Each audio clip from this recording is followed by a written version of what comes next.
Okay, so I'm gonna talk about it real quick. Sorry. All right, I'm ready to go. All right, so I've been talking about how strong this battery feels going up hills, but now we're in the sand wash. This is where power comes in. Yeah. And we're just gonna do a mock hole shot like you would in a race, and you're gonna demolish me. There's no comparison in between a 60 volt OEM bike, right? When I get on your bike, my first thought is, how in the world is Nathan riding so fast on this slow bike? Yeah, and you're gonna see that there's no keeping up here. Yeah, so we're gonna do a little drag race in the sand. Yep. And yeah, Afton, do the countdown. You oh ready? boy, here we go. 3, 2, 1, go! Oh my gosh. So I can just go ahead and sit up because he's gone. Oh my gosh, there's no chance.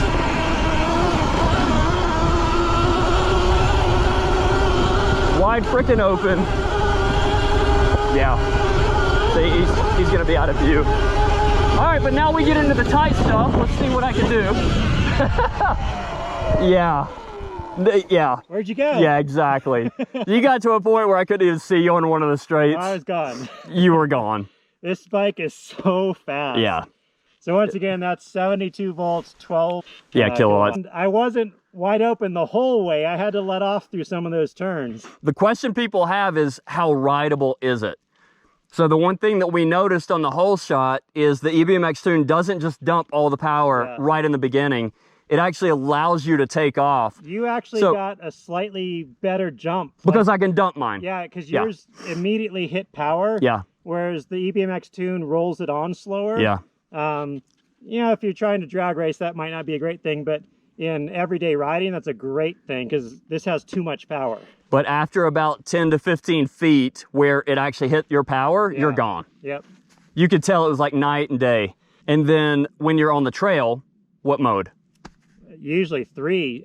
Sometimes I even drop down to 2 if it's super technical, and especially if we're riding exposure areas with cliffs, I go down to 2 because the 3 is just a little too sensitive if you're trying to be really delicate.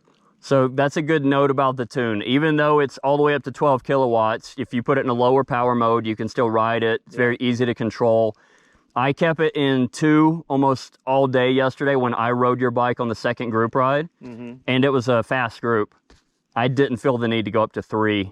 When I followed you guys on the mountain peak, I was in 1 and I was not losing ground to you guys. See, so I feel like 1 is very close to sport mode. So do I. 72 volt. The 60 volt is a little bit slower. Yeah. You need power mode 2 when you're on the 60 volt BAC4000. Yeah. All right. So Brian just gave me his bike to take it down the sand wash in power mode 4, and I made it about 30 feet away from him and whiskey throttled and crashed. It was kind of funny, and I wish I had my camera, but it was on a turn and it just kind of got away from me. So now that I've got GoPro, I'm going to go ahead and film me going back up the wash. And I'm going to put it in 4.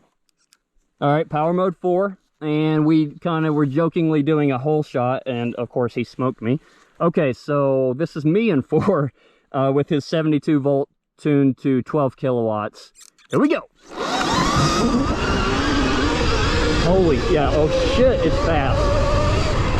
All right, I gotta let off. I'm gonna crash this bike. Whoa! Fun is the word I was gonna say. Good Lord, he's a better rider than I am, clearly, because I can barely control it.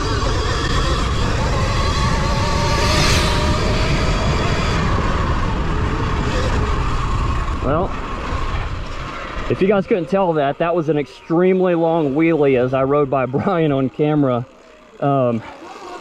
Yeah, this is, I'll just go ahead and say it, dangerously fast.